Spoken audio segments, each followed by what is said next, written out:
Welcome, everyone, to the Pint and Click podcast. My name is Caleb, And my name is Greg. and we're going to talk to you about your favorite video games. So grab a pint of your favorite drink, find a nice, comfy chair, and become the hero of Hyrule as we dive in to this special Tears of the Kingdom edition episode of the Pint and Click podcast. Caleb, do you like wood? Oh, I was not prepared to answer this. Planks? Pine is fine. I like mahogany. Sheets of varying sizes? Wheels made out of wooden spokes? Yeah. Well, then I have a deal for you. Hudson Construction. Oh my God. He paid you to do this? That son of a bitch. Caleb, he saw me around Hyrule, helping his little buddy put up his signs. Yeah. Diligently. There isn't a sign I won't put up with this man. Wow. And he said, you know what? I owe you. So we bought an ad space on the podcast this week. Nice. So the Pint and Click podcast brought to you by Hudson Construction. Nice. We can't get real sponsors, but we'll get fictional ones. We can get so many fake sponsors. Nice. Yeah, as long you can't pretend to have a sponsorship from a real company, because as we learned from Wendy's, you'll get sued. Yes, we did learn that. Our profits are down. Profits are down. But we wait didn't make till any money off of this podcast. Yeah. And we're in the hole now because we're getting sued. Yeah. But wait until they hear about our sponsor next week, Tingle the Map Maker. I really hope Tingle's in the game. I haven't found him yet. Yeah, it's just Link. He is Just Tingle. Link. That's the Metal Gear Solid-esque turn of this of Tears of the Kingdom. Is you're actually playing as Tingle the whole time. Yeah. Caleb, Tears of the Kingdom. Tears of the Kingdom. We've made it. We've made it. We finally played it. We've had we've had some hands-on experience now. We gave it a week to breathe. Yep, it's a little breathing room. And man, I don't know about you, Greg, but I got a lot to say about this game. Let's start by outlining how long have you played, about where are you at, without getting too... Because I don't know what we want to do for spoilers here, but like... yeah, there's gonna be minor spoilers. I have not finished the game. I'll say that. Yeah, I have gotten through the first temple, and then that's as far as I've gotten, like, main story wise. But then I have also gotten the Master Sword. So I've done some like side main story stuff, I guess, because like I would call getting the Master Sword part of the main story. For sure. So I've gotten that, and then that's about where I just kind of stopped. Recently I just kind of felt like I needed a little break from it because I'd been hitting it way too hard, way too fast. So I'll be honest, I got on release day, I probably got a good 2 hours in, and then it was just like a drip feed the rest of the like week after. I just felt like I could never get as long into a session as I wanted to. But this weekend was perfect because I think I probably put 5 to 6 hours in on Saturday and another 5 on Sunday. Wow. So I'm probably about 20 hours in, maybe a little under 20 hours into the game at this point. Yep. Temple-wise, where are you? I've beat the phenomenon in the Rito village. Yep. That's the only one I've done so far. I've been spending a lot of my time doing the shrines. Okay, yeah, we're in the same boat then. Yeah, there. Yeah. I do a lot. I've been doing a lot of shrines so I can have plenty of stamina, plenty of health. Plus, I mean, if there's something about the design of those shrines that if it pops up in front of me in the game, I'm like, oh yeah, that's where I need to go. It's just so visually, like, it draws you to it, it feels like. Yeah, absolutely. My next big goal is I want to get the Master Sword, and so I'm working my way towards that. But I've got all of the like tools filled out in the tool wheel. There's no blank spots there anymore. So. Oh really? Yeah. I still have 2 blank spots, I think. Mm-hmm. Yeah. I have those 2. Yeah. I'll tell you, one of them's camera, I believe. I'd imagine. Yes. And the other one is auto build. Yes. Yeah. I can see that auto build becoming real handy in the future, because I think that could save a lot of time. Absolutely. Yeah. I know. I purposefully haven't done the camera mission because it just didn't interest me, and I thought, like, I don't really care about the camera at this point in the game. So I avoided that and did some other stuff. But yeah, I do need to finish filling out those blank spots. I could have cared less about the camera, but I think you have to get the camera one to get the auto build, and I wanted the auto build. Gotcha. Yep. So that's, just, you have to do what you have to do. While I mentioned it, the one thing I want to talk about, which like blew my mind at first, it was like just a small detail, but then later I was like, oh, come on, is shrines. When you unlock the shrines and it has like the inside of the shrine on the side of the shrine Yep. rock. Egg. Egg, ground egg. Yeah. It was so cool to me that like the inside of the shrine was like 3D mapped on the surface of the entrance of the shrine. Yeah. But then you go to find, if you go around and really look at it, it's the same one for all of them. Yeah. Yeah. And it's like I mean, which I don't know. Maybe it's a really weird nitpick to start out with, but there's certainly like, it doesn't seem like with the level of detail in this game, like that's a step too far, Like, Yeah. commit. Absolutely. Anyway. Yeah, to be fair though, I didn't find a lot of things like that. I feel for the most part, at least like graphically, I think it's pretty solid. Yeah, I definitely noticed it was the same picture too, and that kind of bugged me. Like at that point, you might as well just have an elevator that you step in, like in Breath of the Wild. Um, but the positive of that though for me was that it did make the loading times faster, because instead of sitting through a little animation of Link going down, even though it probably only adds like point however many seconds, it was still nice to feel like, okay, they care about my time by just having Link step through a portal. Yep, and in general, it's fascinating that like it seems like the loading times are just a little bit faster, just in general. Which I mean, it's impressive. I don't know if it's just that they've optimized the game a little bit better since Breath of the Wild or what. Yeah. Now, Greg, I don't know if you're on board with this, but I think a great place to start with this. Now that we've started our talking, I think a great place to start would be to address the obvious. What about the powers, Greg? It's buck wild. It's like absolutely buck wild to me that these exist and that they all work and don't absolutely destroy the game as far as glitches or just even breaking the like difficulty of the game, Yep. Yep. I think if I had to say the one I use the least is the like combine with weapons. Fuse, Yeah, fuse. I don't tend to think to use that one a lot. The one that I wrote off the most going into the game was the why can't I think of any of the names? But the one that makes Link into a little suctiony elevator boy through the ceiling. Ascend, yeah. Yeah, I purposefully wrote down all the names because I knew I was going to forget them. Thank you so much. If there's one thing I'm not good at, it's names. Yeah. Proper nouns, I'm just not my strong suit. But Ascend, I wrote that off as like, what the heck? Like, this is a step too far. I just felt like it was going to really break the balance of like the struggle of the game. But it's been incredibly useful. And sorry, growling over here. Something in my throat. It's been really good to cut down on just the number of like tedious climbing moments you have in the game, I feel like. Yeah, absolutely. Yeah, I like Ascend. And then yeah, Fuse. So I also didn't use Fuse a lot until honestly until I did the quest for the Master Sword and I had my first like insanely challenging fight. Or at least for me, insanely challenging. I'm sure there's people out there that did the fight one try, no hearts lost. But man, for me, that was a brutal one. And so when I did the fight the first few times, I just had like my normal weapons and they were not cutting it.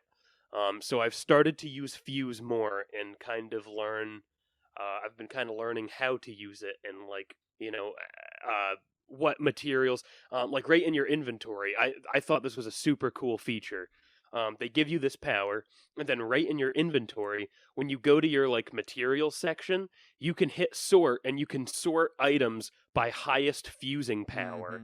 And I didn't even realize that until I had already started fusing things. But yeah, I found the materials that I had like the highest damage possibilities out of, and I fused those to my swords with the highest damage, and then yeah, I got some insanely cool weapons. Now, my one negative to fuse, okay, because I like fuse as a tool. I think it's really cool. My one negative, you either get the coolest looking weapons you'll ever see, or the most ridiculous. I'm talking like just insanely ridiculous, like Muppet looking weapon. See, I think that's great. I love that. I think it's cool. I think it's funny. But for the game itself, I don't know. I like the more serious side of Zelda. Like that's probably why Twilight Princess is one of my favorite Zelda games, because the game took itself, so seriously. But uh, so I like the seriousness of it. But yeah, I don't know. Some of those weapons, like when you put a boulder on the end of a sword, and you just have this fucking rock bigger than Link at the end of this tiny little sword. It is the most ridiculous looking thing imaginable. Yeah, so I can I amend my statement? Yeah, I absolutely. really think it's hilarious when it happens in like the initial like seeing the combination and how goofy it looks. I Yep. absolutely hate having to carry around a shield, a pretty useless shield with a rock on my back because I wanted to see what a rock shield looked like. Yeah, So absolutely. I will say that. I do think it's kind of fun though. And I don't know, maybe I'm wrong. Maybe I was just in a different area, but I'm pretty sure. I tried to shield surf with a rock attached to my shield, and every time I went to do it, Link would just trip over his Yeah, shield. I did the exact same thing. You just plop. Which I Yep. think's hilarious because I mean it makes sense. Oh yeah, It wouldn't absolutely. work. Yeah. One thing you touched on that I think really deserves praise is the way that they've updated like the button menus and for like even for items. Now you can Oh yeah. scroll through using that button hotkey menu or whatever you want to call it, and those like sorting options. The way they've kind of made it to intuitive to sort the menus. Like you can, for items, you can do it by most used. So like all your stuff that you frequently use is going to be at the front of the list, which I mean that makes perfect sense. So I think that was one really nice quality of life feature that they added. Yeah, absolutely. I think the menus, I mean, button layouts or not, I think the menus as a whole just look a lot more cleaned up and Yeah. refined now. Yeah, but going back to finishing off the power section, yeah, so the only two we haven't really talked about yet is Ultra Hand and the this game's version of the stasis ability, Recall. Yeah. I I gotta tell you, Ultra Hand is probably the most insane ability I've ever seen in a game. Period. It's just so and you can't break it. Nope, and it's funny because I mean it's like Fallout 4's build mode, but like you can do it anywhere, Yeah. Like which is nuts. the first thing I tried doing was breaking Ultra Hand because like I was like there's no way. There's no way this just works.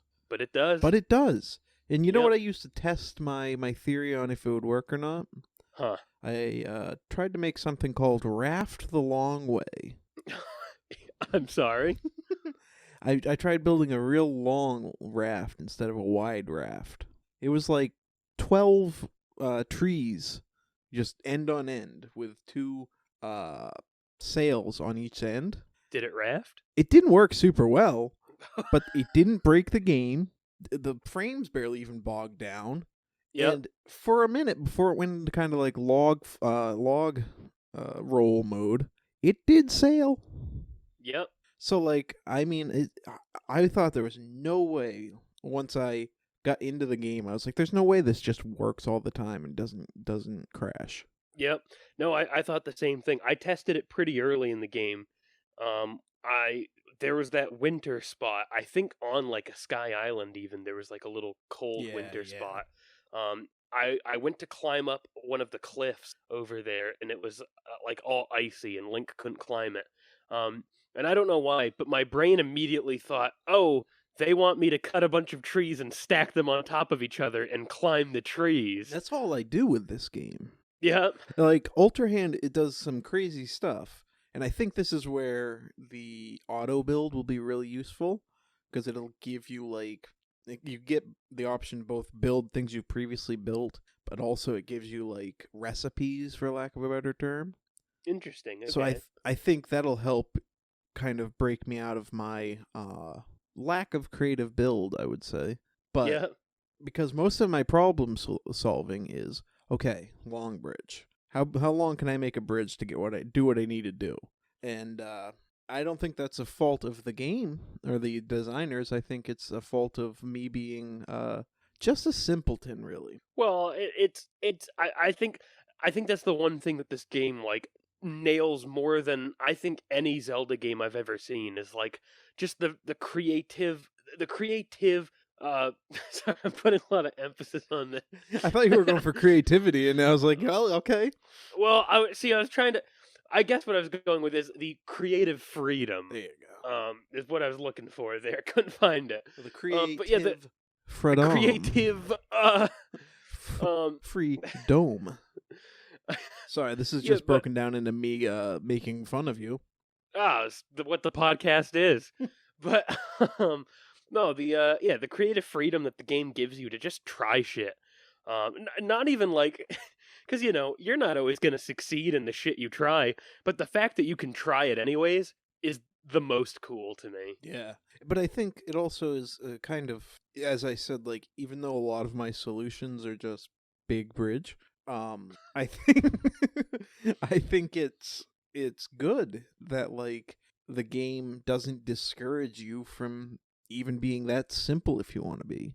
Oh yeah, You know, it's like you absolutely. conquer this however you want. Take this on and make it work.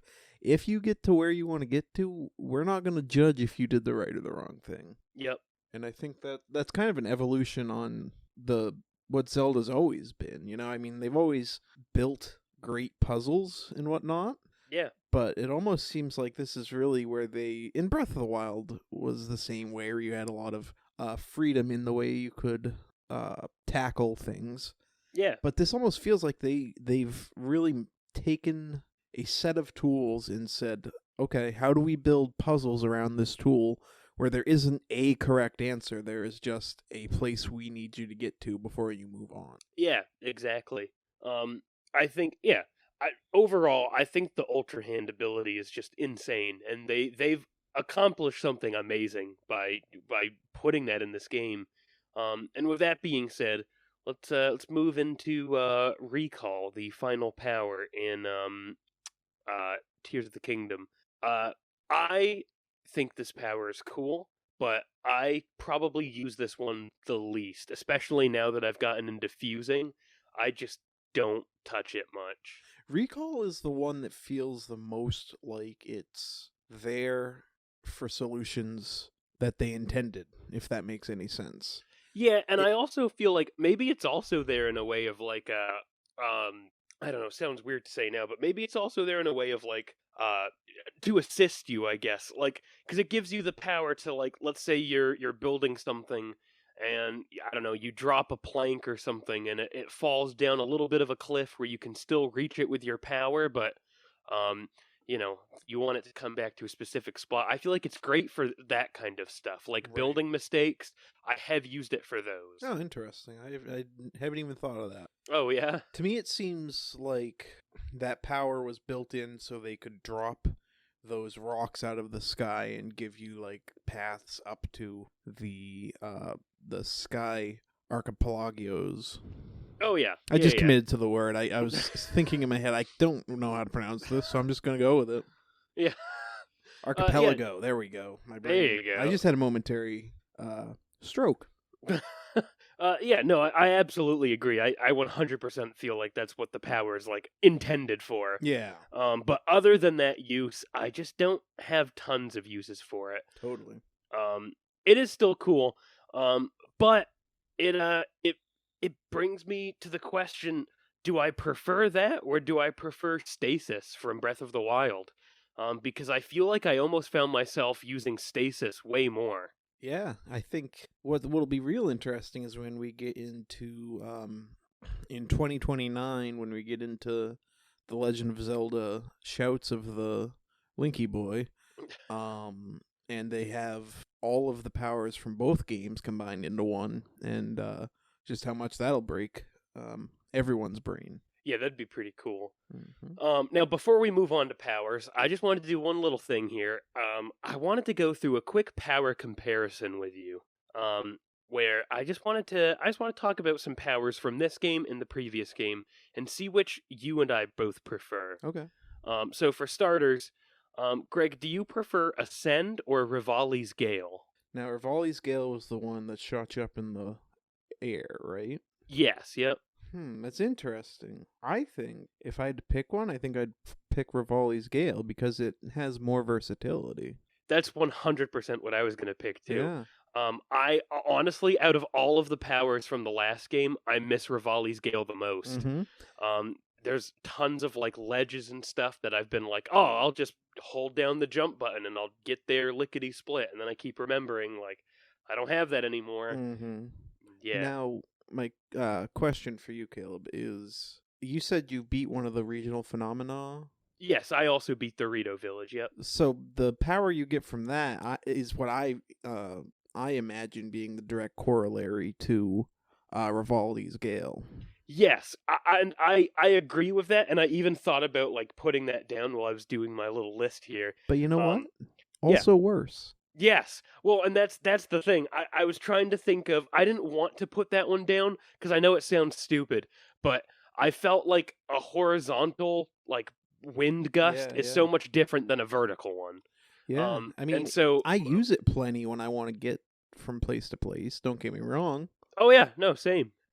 But if I had to choose one of them, I think it would be the Gale. Absolutely. So what do you think? This one's a no-brainer. You and I are absolutely going to say the same thing.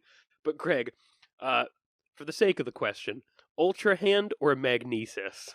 That's a really good comparison, I feel like. Yeah. Because Magnesis, and that's hard because, like, I mean, obviously it's Ultra Hand, right? Yeah, but, that's what I would say. Magnesis was really good in that game. It was. I think where Ultra Hand shines for me really though is the fact that it's not just about grabbing metal but anything. Oh, for sure. No, like, and you build, you can make virtually anything.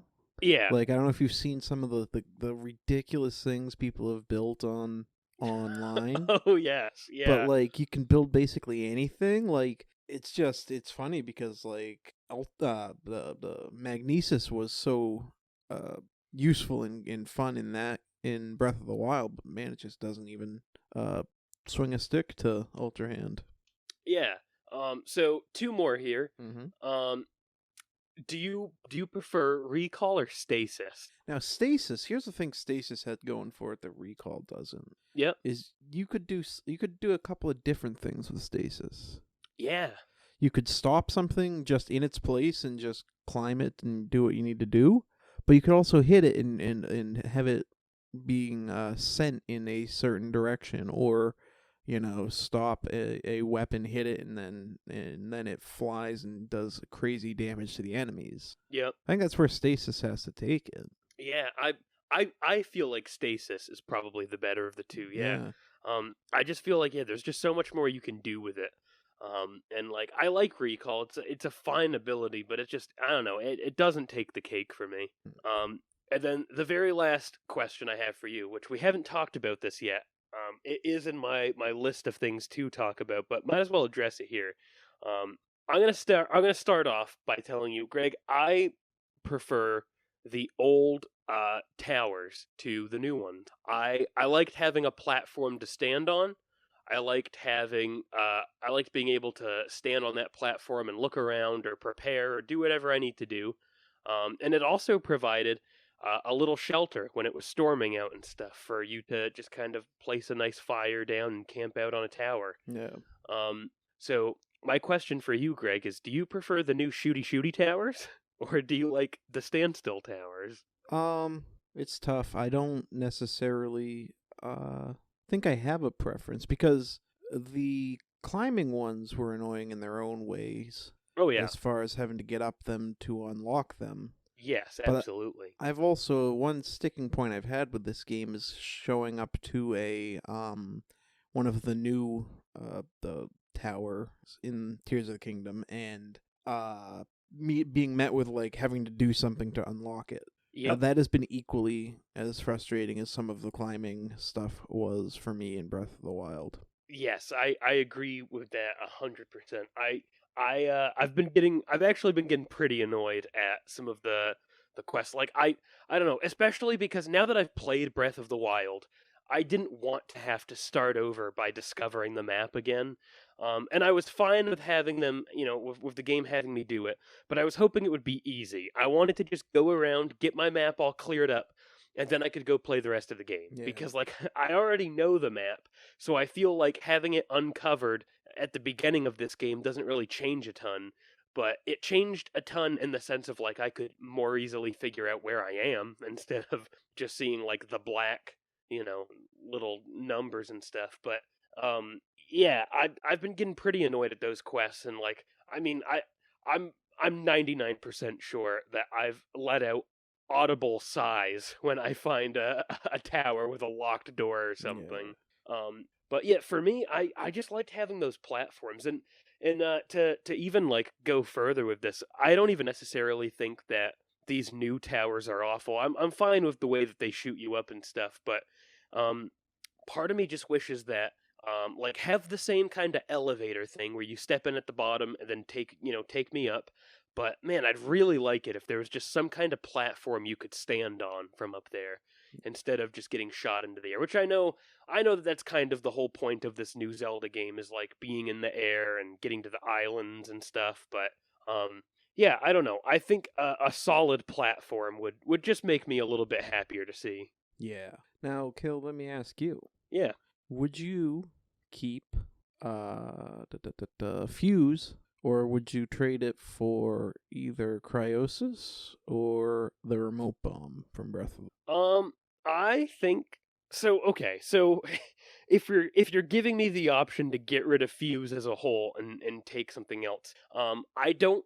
I'll tell you one thing. All right, I don't particularly care for the freezing power or the bombs uh either. I think both I could do without. Okay. But I would pick either one of those, honestly. Probably the freezing power. I'd probably take that over Fuse, just to get rid of because like okay, the Fuse is really cool to me, and when you have cool weapons that get made, it feels really cool to look at them and like they just look cool. And but then when you get like some cool materials that are really powerful, but they make your weapons look stupid, then it just feels dumb carrying around a sword that has a rock on the end of it. And yeah, and I think as a whole, yeah, I would like to get rid of Fuse, um, and just yeah, and just have like normal weapons again, because that's the other issue I find with this game and in the Fuse ability as a whole. I feel like now all of the weapons I find, no matter where I am, all kind of suck because I feel like the game wants me to use Fuse on them. Yes, that's definitely one thing. Is like they didn't do anything to fix the the durability issues of this game, or of the weapons in the first game, rather. Yeah, They did very little. If anything, it feels like they did make them worse, so you would use Fuse. exactly. And it Yeah, feels like you don't get as good weapons early in the game because they want you to utilize Fuse. And that is, I struggle to categorize that as like a flaw. I think if I don't know, maybe I just struggle to categorize anything as a flaw with this game because I just think it's so incredibly well thought out that like part of me kind of writes off it instead of it being a flaw. I think of it as more of just me not interacting with the game as they intended in that way. yeah. I think that one's hard. I think that one's a mixed bag because in some ways, it is. I do feel like it's them getting you to play the game that they want you to play. Which I guess can you really call that a flaw? But then at the same time, in other ways, I feel like it also limits the creativity in some ways. Where like if I wanted to beat the game using all normal swords and weapons, I don't know if I could because yeah, it feels like everything either does less damage now or just breaks so much faster. And I hate having to use fuse. The only thing I like the fuse option with is fusing things to arrows, but we'll get into that Oh, in a that's minute here. so good. But yeah, for overall like melee weapons though, yeah, I don't know. I yeah, I think it's hard. I have a list of pros, cons, and middle grounds with the game that I have. Mm. And I I'll I'll I'll tell you first off that I feel like I feel like it's hard because it's very much like, for instance, it's my opinion, right? Like by no means does anything I say actually like matter about the game. You know what I mean? Like if because I think like I personally would call the fuse option a con, but that doesn't necessarily mean that like it's a thing that ruins the game for me or anything. It's just something that I personally don't like. So yeah, I do have a pros and cons list that we'll get into in a minute, and yeah, honestly we're slowly going over all of them, but yeah, that one's on the middle ground for me. Yeah. Now, Caleb, there's one thing that I just have to say. Yeah. I'm just not sure that there's enough verticality in this game. Yeah. I think it's a little too flat. I don't think Okay. there's enough. I mean, it would be one thing if you could go up into the sky and down into the underground and all that, but it's just not enough verticality. Yeah. I would say not enough Link. What are we even doing here? Too much Zelda. Too much. Too No, much Tingle. I kid. Like it's incredible to me that like they took the huge map of Breath of the Wild and then basically put something on top and underneath. Yeah, I It's get that. absolutely insane that they all in I wouldn't say tripled, but at least more than doubled the size of the world that you can explore in this game. Yeah. That's definitely a huge plus for me. I yeah, I think the under the map part is cool. I get their choice to like make it super dark and stuff. But like because I don't have much visibility and I don't really care to stock up on Minecraft torches to light the way, it is kind of an area that I just haven't really bothered to explore much. Now, you obviously run into the bright bloom seeds, right? Yeah. Have you do you know the trick? Because the way the game wants you to use them, or tells you to use them rather, is to attach them to the arrows. Yeah. But that's not the best way to do it. Okay. So, I mean, it works fine, and you can get some distance, probably better distance that way. But you're also using an arrow every time. Right. The way to do it, and I think Chris Plant from Polygon.com and the Besties, a podcast that I listen to frequently, pointed this out. So I didn't come up with this, is what I'm saying. But the best way to do it is to press the button you would normally press to throw your weapon. Okay. And then press up to get to your menu for your items. Yep. And then pick that seed in that menu. Yep. And then instead of your weapon, you'll throw the seed. Right. So you're not wasting an arrow, and you're still getting the light. So that's just a little thing that has saved me plenty of arrows in this game. Now, Greg, can I tell you how I navigated the darkness? Just ran. I just went for Well, it. that's valid too, because for the most part, you can avoid the. It's not blight. It's The gloom. Gloom. Yeah. Yeah. Blight. Yeah. Did we lose Greg? No. I'm here. Oh, okay. Sorry. You went on my end. Holy shit. You went the most silent I've ever heard your mic go. I wish I could say I muted it or something. I was gonna say like no, I just I turned my mouth to invert, so it was actually sucking noise out of the room. Yeah. Sorry. Yeah. So, how I got through the darkness. We're leaving all that in, by the way, because that's great. How I got through the darkness. I learned that you can if you equip or I guess if you fuse a different like gem or something to your weapon, it gives it different properties. So I actually equipped rubies to the ends of swords, and then I used them to throw fireballs. And you left Max at home? I'm sorry. Ruby and Max, is that before your Are time? those the bunnies? Yeah, yeah. There we Nice. go. Oh We my got god. him. Calling a reference I haven't thought about in God ages. What is this episode? What are we doing? Caleb just disconnects. But yeah, I connected a bunch of those rubies, and I was just throwing fireballs from my sword. And because the fireballs they bounce after they land, so instead of having it like hit one spot and stop, it would keep bouncing, and I could just kind of follow it. Um, and yeah, that's how I got through it. Nice. And then to avoid the gloom and stuff, I just used like the glider to get over that. And yeah, but to be fair, I only went in the deep dark part once, and that was to get the master sword. That was it. Hey, just giving yourself a space to roam later in the game. Yeah, absolutely. But yeah. So, Yeah. Caleb, here's one thing.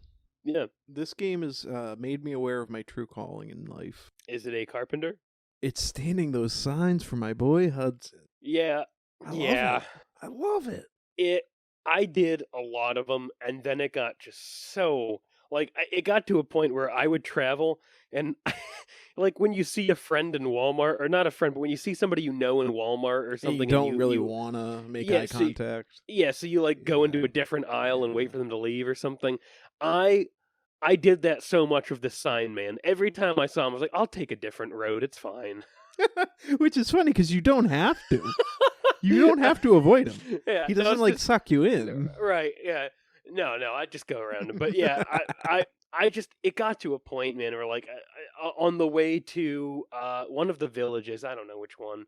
I came across a little sign guy holding it up, and I had just done like 30 of them, and figurative number, not really, but man, I don't know. There was just no part of me that wanted to do any more of them, and still to this day, I'm just kind of tapped out of them. I love it. Yeah, yeah. So, we've talked a lot about the good of the game. If you're all right with this, Greg, I'd like to just kind of list some cons that I have, and I just kind of get your input on them. The opinions of Caleb, expressed by Caleb, Yeah, are not necessarily reflective of the views of the Pint and Click Corporation. no, or anybody. Yeah, no. I'm just. But That was my disclaimer for the. yeah, for the- absolutely. Absolutely. No, and that's the thing too. Like my lawyer did tell me you really shouldn't say this, but here we go, This is So- too spicy for prime time. I don't know. Yeah. I lost it. I do want to preface this section though by saying I like this game despite everything I'm about to say, which honestly none of my cons are even necessarily bad cons. Like nothing about it is like, I never want to touch this again.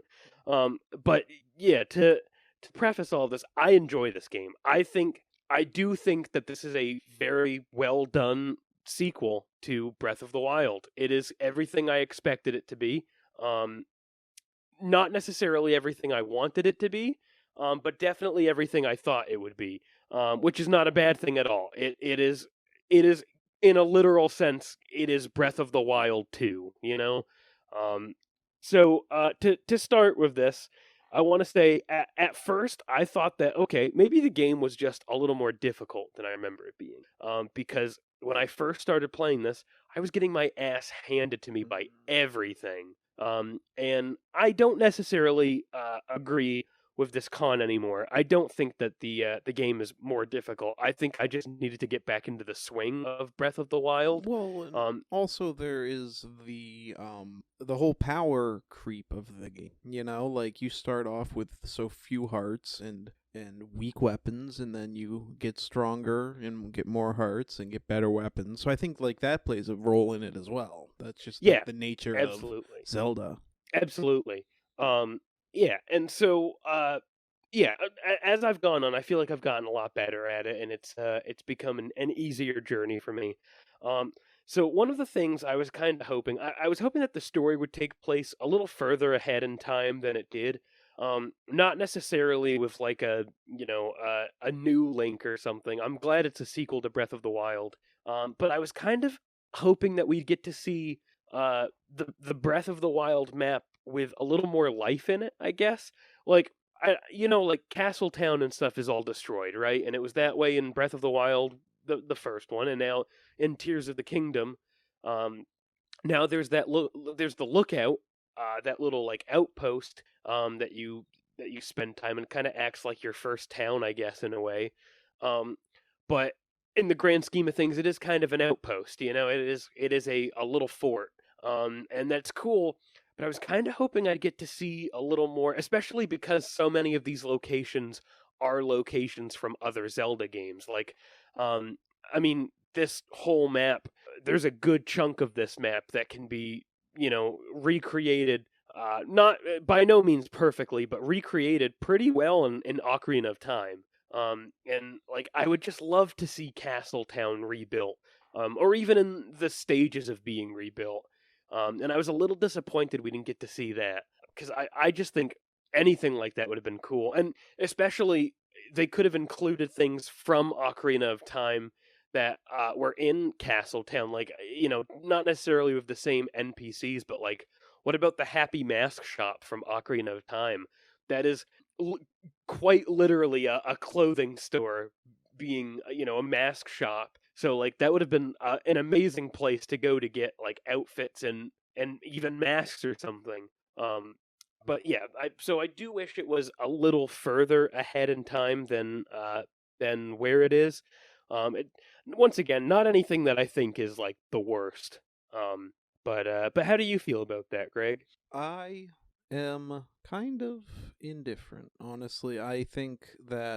Uh I think that I like the addition of lookout landing. That there it is. I knew it was two L's. I think it's a nice little central place that you come back to, as opposed to like because the biggest thing I go back for is cashing in my shrine tokens, lights, blessings, Yep. to get more hearts and whatnot.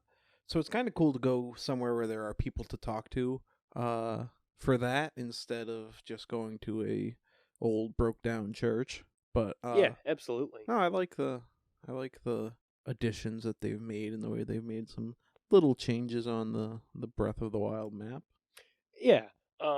Yeah, I think I guess where I'm going with that is, it would just be cool to see more of like I guess more of the map like coming into restoration. Because I guess like I don't know, at this point there's so many Zelda games I don't even know anymore. But How I many Zelda games, Caleb? it's too many. But How many? But if you picture it in your mind, how many are there? how many Zelda games? Mm-hmm.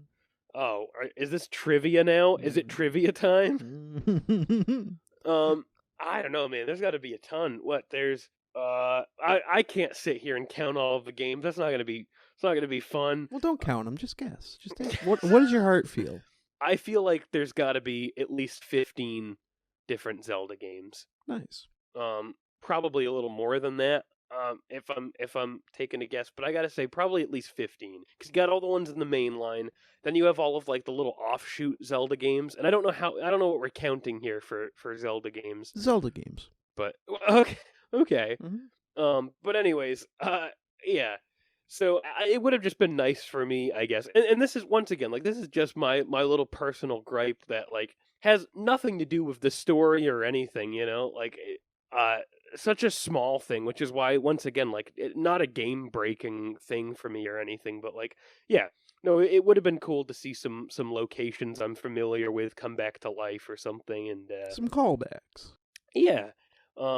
Now, I um, I think that as you do quests, you do different things to reduce them. Like, I'm pretty sure after beating the Wind Temple, I found that it became reduced. Um, but man, the rupee pricings on some of the clothing, ridiculous. It was, and I double checked with Breath of the Wild to make sure that I wasn't losing my mind. And no, everything in Breath of the Wild was like half the price of what it is in Tears of the Kingdom right now. Inflation, man. But in it's that Hyrule inflation. Yeah. Yeah, no, I just found like that that was a gripe to me. And once again, nothing big. Like whatever, I'll earn the rupees and I'll do the quests that might possibly take prices down if that's even how it works. Calamity Ganon's gone. There is no wartime production to stoke the economy. Prices go up. Yeah, yeah, but like, man, it was the sneaking gear was ridiculously expensive. I think I want to say that was somewhere around like 5,000 rupees for one piece of clothing or something. Caleb, It how much was do you value sneaking? not How much you want 5,000 to be rupees sneaking? worth. You're a sneaky boy. Uh, I know you're oh. a sneaky boy. I sneak. I occasionally sneak. I don't know. I think yeah, I don't know. Those rupee prices, man, they just got high.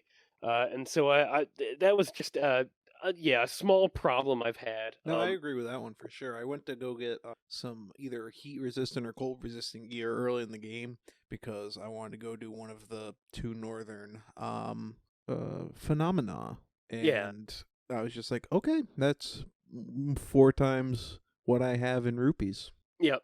Yeah. So this is pretty much my yeah, these are my last two cons here. I'll save the best for last. So, my next con I want to talk about real quick. I wish that they changed up how you can increase storage and stuff. I did so much Korok collecting in Breath of the Wild, and I know that now there's new ways to find your little Korok friends and to get their little Korok cookies from them, but I cannot do it. I've tried to like especially those Koroks that the Koroks that say like I need to get my friend or I whatever. love those ones. I cannot stand them. They're always so far away and always literally every time I found one in the exact opposite direction of where I'm traveling. So like I like at first when I saw people running over the Koroks with wagons and shit, I was like, why would you do that? I get it. I get it now. I am a changed man. Now, see, this is where I benefit, Caleb, from being just the most opposite of a completionist as possible. Yeah. I had zero care in the world about the Korok seeds in Breath of the Wild. I collected the ones that were easy and that presented themselves to me in my path playing Breath of the Wild. Yeah. So I have zero Korok burnout, and I'm just going into this just like, oh look, maybe I'll go do this one. Oh look, maybe I'll go drive this boy to his friend. Yeah. No, for me, well, and that's the thing. I wasn't necessarily like trying to collect all of them in Breath of the Wild. Caleb, we all know your YouTube channel, Caleb the Completionist. Yeah, exactly. No, yeah, honestly, for me, it was the same thing in Breath of the Wild. Like, I'll do them here and there, but I think I just got sick of Koroks as a whole in Breath of the Wild, and like, I don't know, I did too many of them, and like, man, to start over and have such limited weapon space, and then to find out that, oh yeah, you want to upgrade it, got to do the same thing you did in the last game. It was just such a joy kill for me. You know what? If I can jump in and say that might be the one thing that I'm willing to like plant my claim as being kind of a negative about this game is like it's a long discussed thing in games for like sequels that like when you come into a sequel, do they just take everything away from you and make you start fresh, or do they somehow manage to let you keep some of the stuff in the previous game and all that? Well, this game, in my opinion, did the worst of just like snatching everything away and saying like, all right, well, go do everything again to recollect it. That is one thing that I will say is like probably not something that I would praise about this game. Yeah, I agree with that 100%. The fact that like all of the weapon slots back to zero, and like honestly, I was even a little bummed out to find out that I was only going to start with 3 hearts again, because and from what I was picturing the sequel being, I didn't necessarily think I'd start out with like 27, but I figured like, oh, I'll probably start out with like 4 or 5 hearts or something, just enough that I feel like at least some tiny bit of progress is carrying over from the last game. But yeah, no, to go back to 0 with everything was just kind of a bummer for me. And then on the flip side of it, because I can't apparently go too long thinking negative about this game, you get your horses back though. You get the horses back. That is nice. It's It's cool. not, and I'm not saying that to negate that it sucks that everything gets taken away. But Right. as someone who stole Epona off of your little amiibo, Oh, it yeah. was nice to have that back. Yeah, I think it's cool. Honestly, with all of these new mechanics, I'm almost disappointed though that not that you got your horse backs, your horse is back. But I don't know. In some way, I was just a little disappointed that there wasn't more to it, I guess. Well, you do have there is a thing you can attach to the horse, so you can build things for the Yeah, horse to carry. yeah, and that is cool. I don't find myself using it a ton. I honestly I feel like Breath of the Wild 2, um both games, I just feel like horse travel was so like I don't know. If you're into that and you want to do it that way, that's fine, but like I feel like it's so much easier to climb, jump and glide. And I also feel like doing that and going off of the normal path, I feel like you discover so much more than just riding a horse everywhere. Yeah, And there so are times when I just want to cover large spaces that I do think the horse is good for. yeah, and absolutely. and of course it's such a staple of from Ocarina of Time on in these games having a horse. Yeah, and I going back to the horse, especially about Epona, that's that was a problem I had, or not necessarily a problem, but that was just something in Breath of the Wild that kind of bummed me out too. Was learning that there was no way to naturally get Epona. Yeah. That kind of feels like a bummer, and I was kind of hoping I was going back to like how I wish there was slightly more to do with the horses this time. Um, that's kind of what I mean. Not necessarily like things I can put on my horse or anything. Like they've covered that. Like Yeah. man, all the customizable stuff now, and that's covered.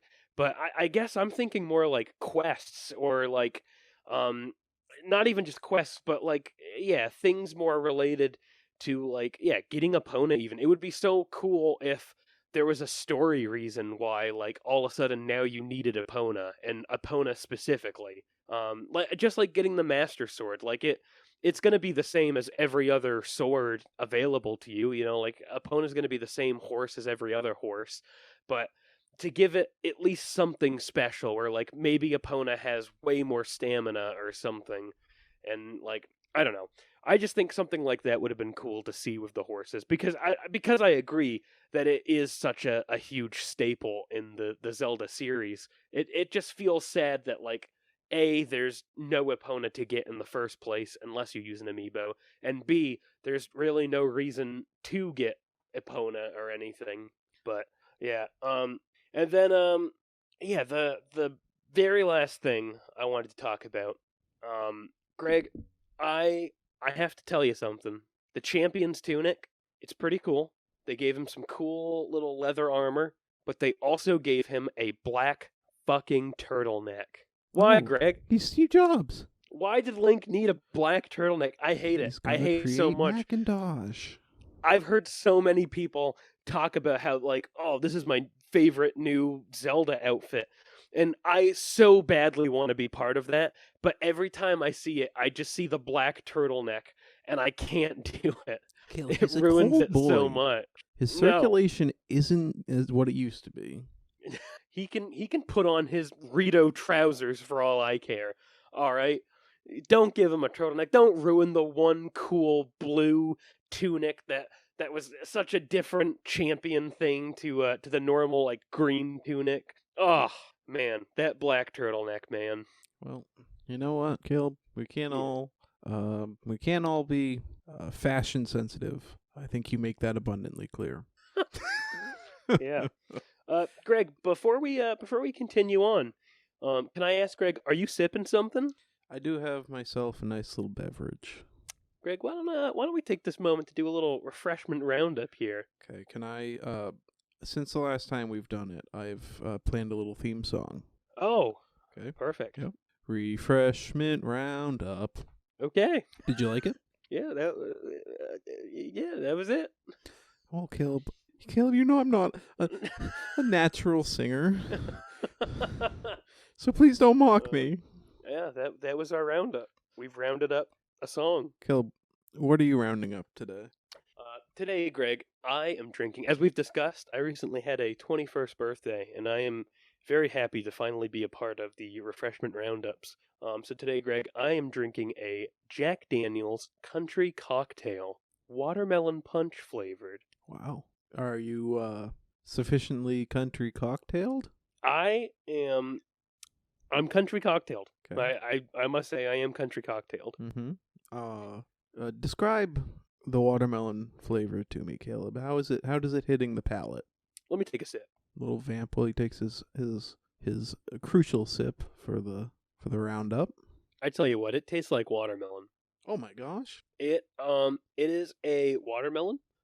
Very much very much a watermelon actually. It is a whole watermelon, seeds and all. Yeah, in a bottle too, which is nuts. Wild.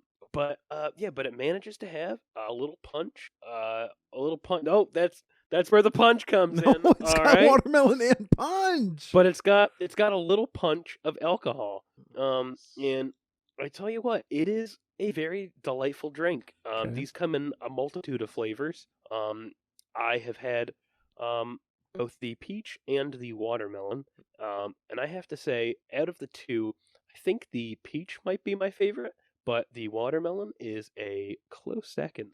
Now, Caleb, you're drinking the watermelon one right now, and as you know, the official Pint and Click refreshment roundup scale is between 0 and 100. Yeah. No decimals. Nope. So please rate this for me. Oh yeah, no problem. I wrote it down right here. 93.5. Shit. Wow. Wait. Shit. Oh my, Caleb, there's like 2 rules. 0 to 100, no decimals. I can't believe you betrayed me like this. You know, I gotta say, if I'm putting this down on a scale here, this is a pretty solid. This is a pretty, especially it's summer now, and this is a pretty solid summer drink. Yeah, watermelon punch definitely reads like a summer beverage. Yeah. So honestly, I'd give this, especially at the time I'm drinking it. It's nice and hot out, and I'm by a window getting some of that heat. Oh yeah. I'm gonna have to give this. I'm gonna probably have to give this a 98. Wow, that's a strong score. It's very good, and it pairs so well with the nice summer breeze happening around the windows and such. And man, it's very good. I would most definitely drink this again. Now, Caleb, there's normally a question that you ask me. Yeah. But seeing as the roles are reversed, and this is the Tears of the Kingdom special. Yeah. I'm gonna put a little twist on the question for you. Okay. Would this beverage pair with Tears of the Kingdom? I gotta say, I don't necessarily think this is something I would drink while playing Tears of the Kingdom. That's a fair answer. However, I do think Tears of the Kingdom can have a summery vibe, and I wouldn't necessarily pair this one. I can't even remember now. Are there watermelons in Tears of the Kingdom? Not that I remember. I was gonna say I don't think I've seen any. But honestly, for some reason, I don't know why, it's just kind of hitting me like this. If you asked me that about the peach one, I think I'd say yes. I think I'd say the peach one I could drink while playing Tears of the Kingdom. Wow. You've heard it here first. Yeah. Now, Caleb. Yeah. I have one question for you before we wrap this episode up. Okay.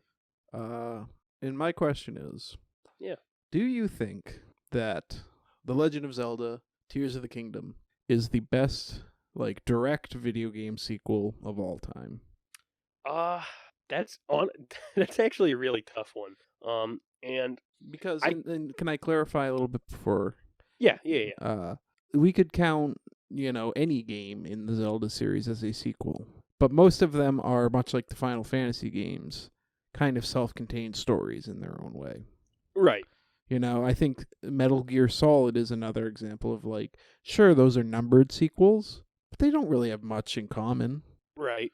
Yeah, are you asking me specifically, is this the best Zelda sequel or just best sequel in general? The best, and again, to further clarify, the only thing that comes to mind to me that could swing a stick at this is God of War Ragnarok.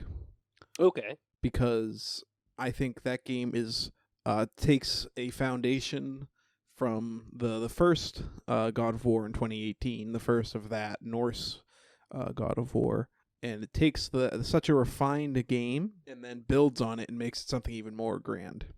Even Red Dead Redemption and Red Dead Redemption 2, technically a prequel.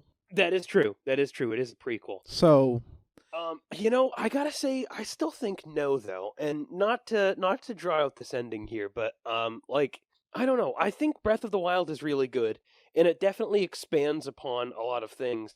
But at the end of the day, for me, I still feel like this is just more Breath of the Wild, which, once again, not a bad thing in any way, but it strikes me it strikes me as less of a sequel, I guess, and or it's tough because it's definitely a sequel and not like a DLC. You know what I mean? It's a full on game, but I don't know. I think, and honestly, that's another like con I kind of had, but I refrained from saying it because I thought like, hey, we might as well skip it. But I'll guess I'll say it now. I don't know that one of the overall things that I've kind of been struggling with is that it almost just feels too much of the same for me.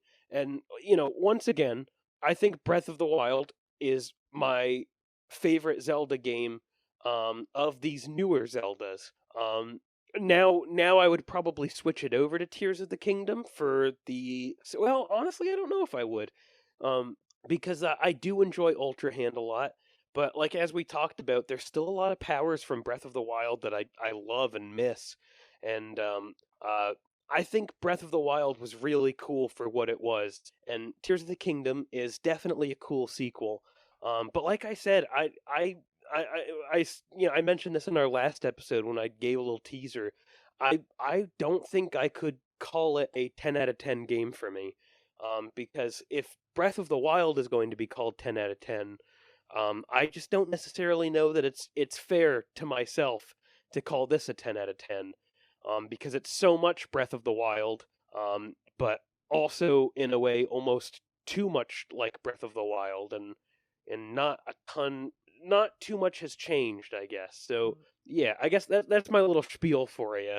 for me, I already said it, but the only game I really think that comes to mind for myself, anyways, I can't speak to all of the video game sequels, but like God of War Ragnarok and God of War are the closest comparison I can think of to Tears of the Kingdom and Breath of the Wild, as far as like the story is pretty much a direct continuation, and they both take the base game from the first game and iterate on it and twist it to try and do the same thing and attempt to be bigger.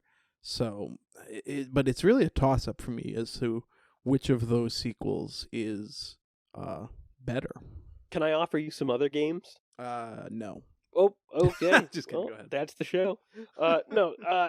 To throw some in there because I do like this game a lot. I just don't feel like it's like it has my obsession with it yet. And Portal like I 2. don't know. Sorry. Portal Portal 2 probably ranks up there, even though like both of the games I've mentioned are much bigger in scale. I think it's probably up there with best to build upon the first game. Yeah, I can think of tons of them, honestly. Like one that sticks out to me, Mafia 2, building off of Mafia 1 is insane. But even like different stories though, right? uh kind of.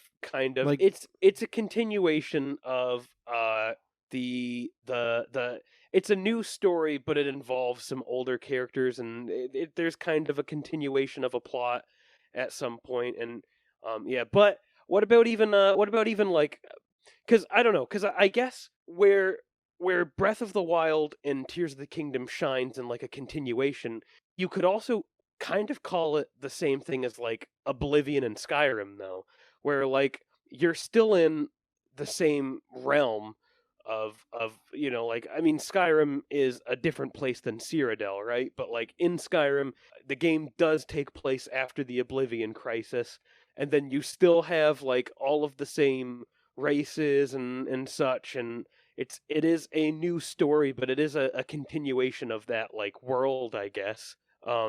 Yeah, I can't think of a ton of games where it would be a continuation of like one character, I guess. yeah, that's what really struck me was like I just feel like it doesn't happen very often. Normally, numbered sequels take it in like a different direction. Uncharted, Those all follow the same thing, but I wouldn't put them in the same ballpark as God of War or Breath of the Wild / Tears of the Oh, Kingdom. really? Why not? Just they didn't strike me the same, I don't think. I mean, I think they are direct sequels. I don't think the direct sequels are as good as Ragnarok or Tears of the Kingdom is what I'm saying. Gotcha. Yeah, I don't know. I guess as a whole, I haven't been as part of the hype of Tears of the Kingdom as I've wanted to be. And it's just kind of it's a great game. I will say that till I die. It is a solid game. It's a solid sequel. But yeah, I can't give it the 10 out of 10 that IGN gave it. Um, and that being said, like I'm not necessarily super like strict on what games I would give 10 out of 10s or not, but I do think a lot of it has to do with like the feeling I get the first time I played it, and like I don't know, Tears of the Kingdom will never have the same feeling that I got when I first played Breath of the Wild. Do you think that's because there were just inherently expectations around Tears of the Kingdom that weren't there for Breath of the Wild? Because they couldn't be because there was no Breath of the Wild before Breath of the Wild? Not necessarily. Like I don't know. As I said, I think a lot of my issues with it, I think are a lot of people's positives with it. Specifically, like, I don't know. The big thing that keeps taking me out is it just feels like more Breath of the Wild, which I know a lot of people wanted. And like I've had this talk with Maddie a bunch too, and it's always funny because she never played any other Zelda games before Breath of the Wild, and so playing that, she wanted more Breath of the Wild, because that's the only experience she had ever had with Link and Zelda and all of them. Um, and and I don't necessarily think that like it's because I played other Zelda games why I wasn't as excited for this one. But I guess in the fashion of like old Zelda games coming out, how it would be a new adventure every time and stuff. I don't necessarily wish that it was a completely new Link or anything. But yeah, I just kind of wish they gave the time period between the two games um a little more time, not the real life time, but the specifically the in-game time, a little more time to breathe. Like I would have liked to see some things rebuilt, and because I don't know, I think one of the biggest things that's kicking me every time I try to play it is that the map feels so much of the same right now. And like I know that there's the floating islands, but I don't have as much fun going around the floating islands as I would the normal map. And I think that's also specifically because the floating islands are so far between, or so far apart. I mean, like, you get up to one island and there might be a chest on it, which is cool. Um, but then there might be no islands around you for miles and you have to fly or something. And, like, I don't know, it's issues like that, I think. It's mostly things like that on what's stopping me from saying, like, this is the new best Zelda. And I do like the building and stuff. And like this, I was talking to my brother about this recently too. Like Zelda's always been a little wacky, so like seeing rockets and shit isn't necessarily anything new. Um, but for some reason it feels foreign to see it in this game for me right now. And there's things about it that I think, and I think that's another thing too to say. Like giving it time, I might come to find that I love this game. But yeah, as of right now, I haven't had a drive to play it. And I got through the first temple, and honestly, it's kind of felt like pulling teeth trying to get myself to go do any other temple, especially now that I have the Master Sword. That was a big quest that I was looking forward to doing. And the quest was super challenging, and it felt super rewarding when I got the sword. But then that was it. I got the sword, and nothing really happened afterwards. And I felt like, well, okay, I guess this is where my time playing will come to a slow. Yeah, I was seriously impressed by the one like temple, because temples are the big deal. For the temples made a return in this game in a way that they weren't really in Breath of the Wild, and doing that Rito regional phenomena is really I've really just leaned in the whole episode saying less and less of that word every time I say it. But it's been it's got me really excited to see the other ones and see what else they pull out. Yeah, wait, so that's something I want to touch on real quick though. So people didn't think that the temples in the previous game were good? Well, there weren't really temples in Breath of the Wild. Oh, I see. People. Okay. Shrines are the little mini puzzles. Right. And then the big divine beasts. The divine beasts aren't traditional Zelda temples. See, that's where I would almost differ in opinion though. Like I always felt like cuz all of the divine beasts had to do with their elements. Like for the desert one you had that Thunderblight Ganon, and then you had man, I can't think of all the other Ganons now. I thought the Ganons were garbage. I didn't like fighting the same thing over and over again. Um, but see that yeah, that's where I would differ. I felt like the divine beasts were excellent temples because to me they were temples when I played it. So that's interesting. I didn't know that was a contested thing.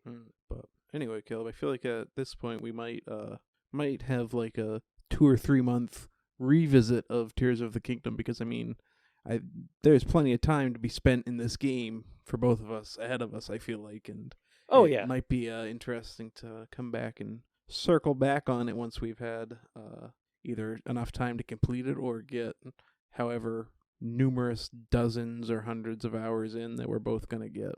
Absolutely, yeah, and yeah, that's the big thing I've kept saying, and I'll say it one more time before we end.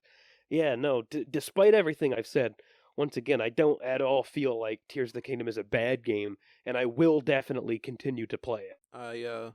To close it out, I guess what I would say is Caleb saying that this game's a 0 out of 10. That is what I've said so far. No, if Greg, here's a question though to close it out though. What would you rate it? I don't rate video games. It's my hard and fast rule. I've talked about it on the podcast as from the angle of I don't even usually like getting too deep into what I dislike about games because I don't think I'm qualified to, and I would rather focus on enjoying or pointing out and celebrating the things I do enjoy. And similarly, I'm not a reviewer because I don't think I'm qualified, and I don't want to get into that shitstorm. You heard it here first. 0 out of 10 from Greg. So yeah, I make a hard and fast rule of keeping right the fuck out of giving stars or numbers to video games. Oh, fuck that. I'll give it a rating. I'm going to say... I would say it's a solid 8 out of 10 for me. 8 or 9 out of 10. I don't think it's a perfect 10. But I would give it a rating like that. Because what makes anybody else more qualified to rate a game than any other person? You know what I mean? I wouldn't expect anybody to take my rating of it and be like, oh, well, he said a 1 out of 10, so I can't play it. So I don't mind sharing my thoughts on a game. And I feel like even the greatest game available probably has negatives. No, for sure. I don't... If I knew more about... If I had studied more about, like, game design as an academic subject, subjectively what makes good game design, I might start to feel like I'm a little bit qualified, but also I think rating games by a number or a star system is just inherently bad.